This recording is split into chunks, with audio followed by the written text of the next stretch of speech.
কেউ যায় কেউ আসে, যে হঠাৎ হাত ছেড়ে চলে যায় তাকে মনে রাখার দায় কেউই নেয় না, কিন্তু যে আসে তাকে দু হাত বাড়িয়ে স্বাগত জানানো যায়।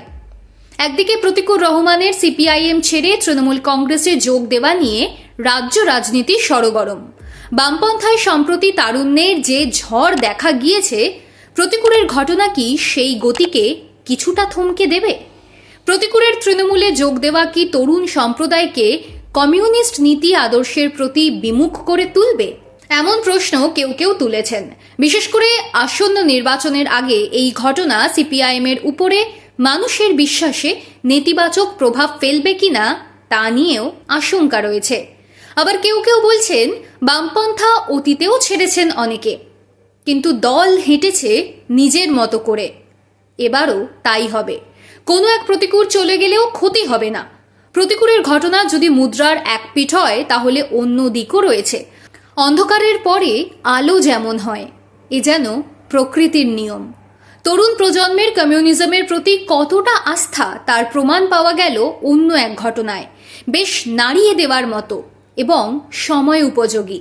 এক কমরেড তার বিয়ের অর্থ বাঁচিয়ে টাকা তুলে দিলেন সিপিআইএম এর শীর্ষ নেতৃত্বের হাতে। উত্তরপাড়ায় এক দম্পতি তাদের বিয়ের দিন এমন অভিনব সিদ্ধান্ত নিয়েছেন। সে দম্পতি প্রতিকুরের মতো জনপ্রিয় কোনো নেতা নন, নিছকই দলের একজন সাধারণ কর্মী, উত্তরপাড়ার একজন যুবক। 1-2 টাকা নয়, এই বাজারে তিনি তুলে দিলেন 4 লক্ষ টাকা, যা চমকে দিচ্ছে এবং চরম বিতর্কের দিনে নতুন করে লাল ঝান্ডার প্রতি বিশ্বাস এবং ভরসার মশাল জ্বালিয়ে দিচ্ছে। গোটা ঘটনাটা নিজের সোশ্যাল মিডিয়ায় নিজের ওয়ালে তুলে ধরেছেন সিপিআইএম এর এই প্রজন্মেরই নেতা কলতান দাশগুপ্ত। তিনি যা লিখেছেন হুবহু তুলে দেওয়া হলো। স্রোতের প্রতিকূলে গা ভাসানো কঠিন হলেও কিছু সময়ে তা অনিবার্য হয়ে ওঠে। সম্প্রতি হুগলির উত্তরপাড়ায় সাম্য ও অনিব্রতার বধূ পরিচিতি অনুষ্ঠানে এমনই এক ব্যতিক্রমী ও অনুকরণীয় দৃষ্টান্ত প্রত্যক্ষ করা গেল। পারিবারিক আড়ম্বর ও অতিরিক্ত ব্যয়ের পথে না হেঁটে নিজেদের বিবাহের খরচ সাশ্রয় করে গণতান্ত্রিক আন্দোলনকে সুদৃঢ় করার লক্ষ্যে পরিবারের পক্ষ থেকে আসন্ন বিধানসভা নির্বাচনী তহবিলের জন্য সিপিআই পশ্চিমবঙ্গ রাজ্য কমিটিকে 1.5 লক্ষ টাকা, সিপিআই হুগলি জেলা কমিটিকে 1.5 লক্ষ টাকা, উত্তরপাড়া বিধানসভা কমিটিকে 50,000 টাকা, রাজ্য বামফ্রন্টকে 25,000 টাকা এবং গণশক্তি পত্রিকা তহবিলে 25,000 টাকা, মোট 4 লক্ষ টাকার চেক নেতৃত্বের হাতে তুলে দেওয়া হয়। সাম্যের ঠাকুরদা রবীন্দ্রনাথ ঘোষ 1953 সাল থেকে কমিউনিস্ট পার্টির সদস্য।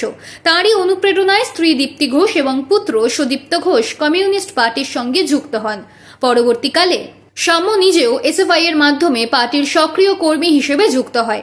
নবদম্পতিকে অভিনন্দন জানিয়ে পরিবারের হাত থেকে এই অর্থ গ্রহণ করেন পার্টির পলিট ব্যুরো সদস্য ও রাজ্য সম্পাদক কমরেড মোহাম্মদ সেলিম, কেন্দ্রীয় কমিটির সদস্য ও হুগলি জেলা কমিটির সম্পাদক কমরেড দেবব্রত ঘোষ। এছাড়াও উপস্থিত ছিলেন রাজ্য কমিটির সদস্য সর্বাণী প্রসাদ সাঁতরা, কমরেড মনোদীপ ঘোষ, রাজ্য কমিটির প্রাক্তন সদস্য সুখেন্দু পানিগ্রাহী সহ অন্যান্য কমরেডরা।